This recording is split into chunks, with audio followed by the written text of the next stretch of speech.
Hi everyone, welcome back to my YouTube channel. ಪೂರಿಗೆ combination ಆಗಿ Kabul ಕಡ್ಲೆಕಾಳಿಂದ ಒಂದು ಗ್ರೇವಿನ ಮಾಡೋಣ.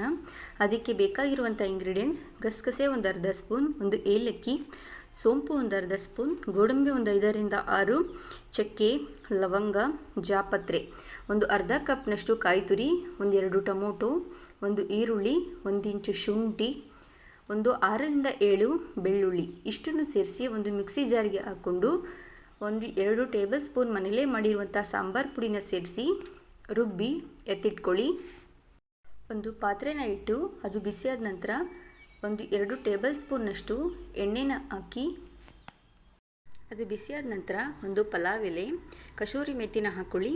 ಇದು ಹಾಕ್ಕೊಳ್ಳೋದ್ರಿಂದ ಫ್ಲೇವರ್ ತುಂಬಾ ಚೆನ್ನಾಗಿರುತ್ತೆ. ಸಣ್ಣಗೆ ಕಟ್ ಮಾಡಿರುವಂತಹ ಒಂದು ಈರುಳ್ಳಿ ಹಾಕಿ ಸ್ವಲ್ಪ ಫ್ರೈ ಮಾಡ್ಕೊಳ್ಳಿ. ಇದಕ್ಕೆ ಒಂದು 2 ಟೊಮೊಟೊನ ಸೇರಿಸಿ ತುಂಬ ಫ್ರೈ ಮಾಡ್ಕೊಳ್ಳೋ ಅವಶ್ಯಕತೆ ಏನಿಲ್ಲ, ಸ್ವಲ್ಪ ಫ್ರೈ ಮಾಡಿಕೊಂಡ್ರೆ ಸಾಕು. ಇದಕ್ಕೆ ಒಂದು ಚಿಟಿಕೆ ಅರಿಶಿನ, 1 ಸ್ಪೂನ್ ಗರಂ ಮಸಾಲೆ, 1 ಸ್ಪೂನ್ ಧನಿಯಾ ಪೌಡರ್ನ ಹಾಕಿ ಚೆನ್ನಾಗಿ ಫ್ರೈ ಮಾಡ್ಕೊಳ್ಳಿ.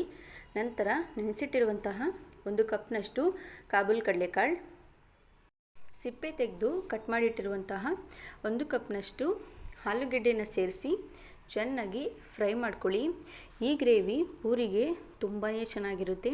ನೀವು ಒಮ್ಮೆ ಮನೆಯಲ್ಲಿ ಟ್ರೈ ಮಾಡಿ ಹೇಗೆ ಬಂತು ಅಂತ ಕಮೆಂಟ್ ಮಾಡಿ. ಈ ರೀತಿ ಚೆನ್ನಾಗಿ ಮಿಕ್ಸ್ ಮಾಡ್ಕೊಂಡ್ಮೇಲೆ ಆಗಲೇ ರುಬ್ಬಿಟ್ಟಿರುವಂತಹ ಮಸಾಲೆನ ಸೇರಿಸಿ ನೀರನ್ನು ನೋಡ್ಕೊಂಡು ಹಾಕ್ಕೊಳ್ಳಿ. ತುಂಬ ತೆಳ್ಳಗಿದ್ರೆ ಚೆನ್ನಾಗಿರಲ್ಲ, ಈ ಹದವಾಗಿದ್ದರೆ ಸಾಕಾಗುತ್ತೆ. ಒಮ್ಮೆ ಈ ರೀತಿ ಎಲ್ಲ ಚೆನ್ನಾಗಿ ಮಿಕ್ಸ್ ಮಾಡಿಕೊಂಡು ರುಚಿಗೆ ತಕ್ಕಷ್ಟು ಉಪ್ಪನ್ನು ಸೇರಿಸಿ ಕುಕ್ಕರ್ನ ಕ್ಲೋಸ್ ಮಾಡಿ 2 ವಿಷಲ್ನ ಹಾಕಿಸ್ಕೊಂಡ್ರೆ ಕಾಬೂಲ್ ಕಡಲೆಕಾಳು ಗ್ರೇವಿ ರೆಡಿಯಾಗುತ್ತೆ. ನಾರ್ಮಲಾಗಿ ಯಾವಾಗಲೂ ವೆಜಿಟೇಬಲ್ಸ್ ಸಾಗು ಅಥವಾ ಚಟ್ನಿ ಇದೆಲ್ಲ ತಿಂದು ನಿಮಗೆ ಬೇಜಾರಾಗಿದ್ದರೆ ಈ ರೀತಿ ಒಮ್ಮೆ ಟ್ರೈ ಮಾಡಿ, ತುಂಬಾ ಚೆನ್ನಾಗಿರುತ್ತೆ. ನಾರ್ಮಲಾಗಿ ನೀವೆಲ್ಲ ಮನೇಲಿ ಹೇಗೆ ಮಾಡ್ತೀರಾ ಅದೇ ರೀತಿ ನಾನು ಕೂಡ ಪೂರಿನ ಮಾಡಿದ್ದೆ, ಹಾಗಾಗಿ ಏನು ಅದನ್ನು ಶೂಟ್ ಮಾಡ್ಕೊಂಡಿಲ್ಲ. ಪೂರಿ ಅಂತೂ ತುಂಬಾ ಚೆನ್ನಾಗಿತ್ತು.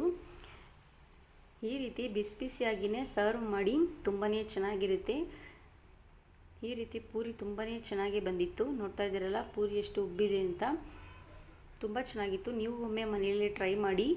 ಈ ವಿಡಿಯೋ ನಿಮಗೇನಾದರೂ ಇಷ್ಟ ಆದರೆ ಪ್ಲೀಸ್ ಒಂದು ಲೈಕ್ ಮಾಡಿ, ಕಮೆಂಟ್ ಮಾಡಿ, ಸಬ್ಸ್ಕ್ರೈಬ್ ಮಾಡಿ. Thanks for watching.